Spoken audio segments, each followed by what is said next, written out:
right, we're going to bring you one of two Cal players who started the current Cal players who started the 2019 big game here in Barrett Miller. By the way, the other is Brett Johnson. So one on each side of the line. And we've also got we're going to be looking up a record. Barrett has started 4, about ready to start his 5th big game. If anybody can find out if that's a record, we'd be interested. Anyway, should have plenty of questions for Barrett. Let me know in the chat that you got them, and we'll get rolling.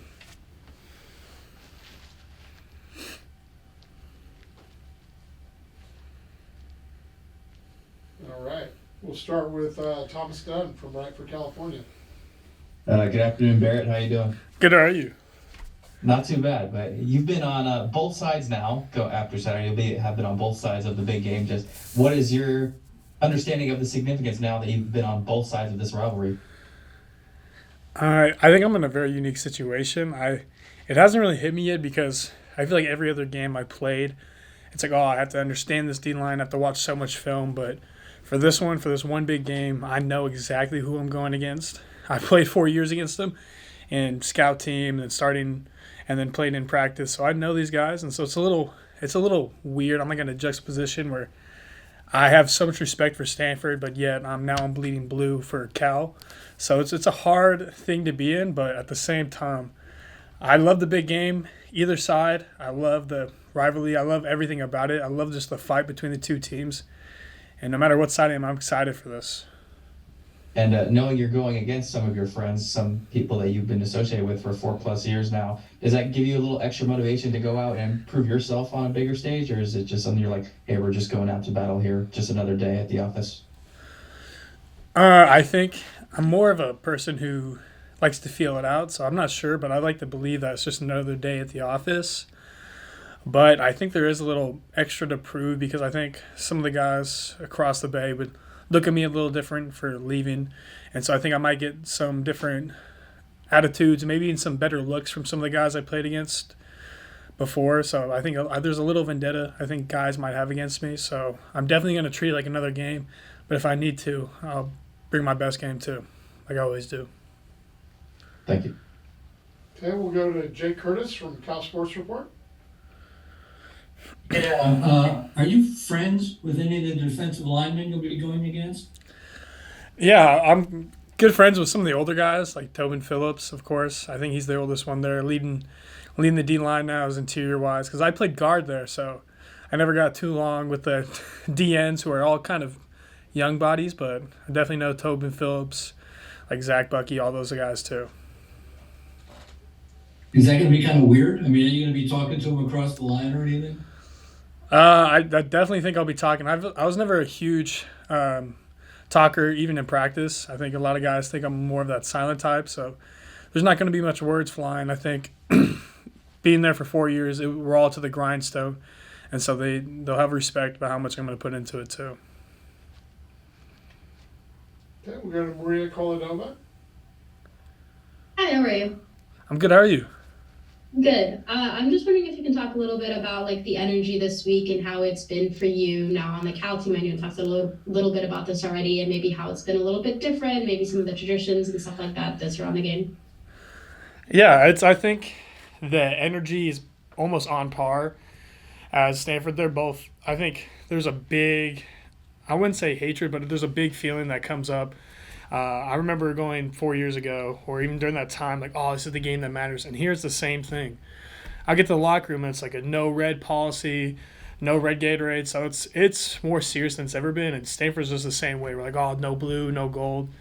And so it's very small difference, but I love this energy compared to any other game I've had. And I'm glad I'm just still part of it.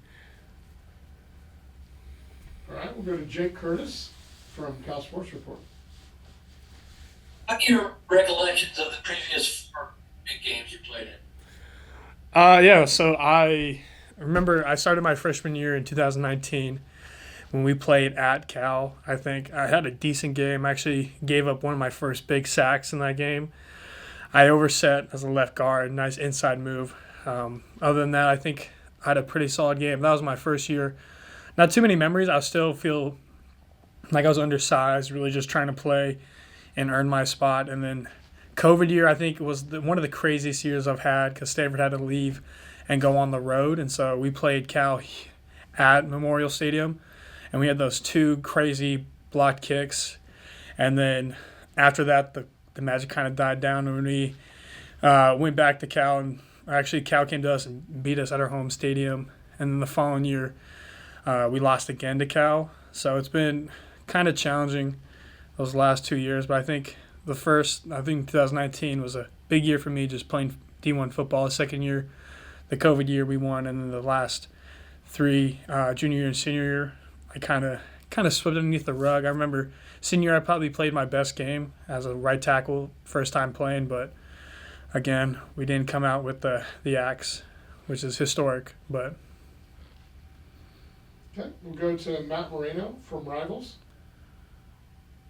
I know you said you're not big into the talking element of this, but I know in these matchups things can get, there's a little bit of energy. Was there a moment, going back to these matchups that you're like, oh, this is really serious, and whether it's fans or players or whatever, you're like, oh, this is a very serious thing, a very serious matchup? Yeah, I think the most serious I've had is that I have had some connections with some of the Stanford guys there, and for this past week, it's been dead. There hasn't been any talk, anything. I think the second they played Oregon State and the second we played, it just switched. It's game week, and so I seized all connections, all talk to Stanford and any connections. So it's a whole different atmosphere now. It's all ball from now on. Okay, we'll go to Jake Curtis. Is it weird being the opponent going back to Stanford Stadium for this game, place that you played for 4 years? Yeah, I think in the back of my mind, I think about this as my last home game because this is a place where I played 4 years, and even though there's still be people out there who root for me at the Stanford side because I built a lot of connections there, but it is a very unique playing at the farm again. I think I've had so much memories, and so I think the first thing that's going to hit me is playing, getting in the opposite locker room, playing the other side of the field. So it's going to feel definitely a lot more strange than I've felt in any other game because I know we go in hostile environments, but at the same time, this isn't as hostile as I think because there's people still out there who will support me, even though I went to across the bay. So it's quite challenging to kind of say how I'd feel, but I think the difference is going to be pretty large when I get there. Okay, we'll go back to Matt Moreno from Rivals. When an offensive lineman scores a touchdown, is that kind of a touchdown for all of you guys? Yeah, that was crazy. The last game, I think, if you watch the film, you see me at the end of the play, my hands up. I was in shock at the same time that ball went through my hands too. I followed the pile right through my hands, and I watched Brian grab that and dive right in for it should be 1 rushing yard, but 0. And I thought at the moment I was just so surprised, and then it hit me like, oh, that could have been me. But yeah, we all scored that touchdown. It's our mentality of just to go gang around the ball, because if that ball comes out, it's an opportunity just like that. I was there. Unfortunately, I don't have the hand-eye coordination that Brian does, and so he scored instead of me. Sorry, Barrett. I told him not to mention that, Barrett, but they didn't listen. Oh no, it's amazing. At the same time, I wanted that too. Good. Just for you guys to have that type of performance, obviously Fernando getting his first win, what does that mean knowing that there is still a lot to play for you guys these next 2 weeks to be able to put it together and kind of get it together at the right time? I absolutely love it. I think the fire on the team is brighter than it's ever been right now. I think we're practicing as hard as we can. I definitely feel like these last spans of games are one of the most impactful and most energy-provoking games. I think the season get long and drawn out, but here I feel like there's been a revamp of energy, and I'm just excited now to come back. I'm super sore, but still, I'm excited to get in the office and work every day. Go back to Maria Coladova. I'm just wondering, because your time in college football is coming to an end. What are you going to miss the most about these rivalry games? I think it's the celebrations after when you win.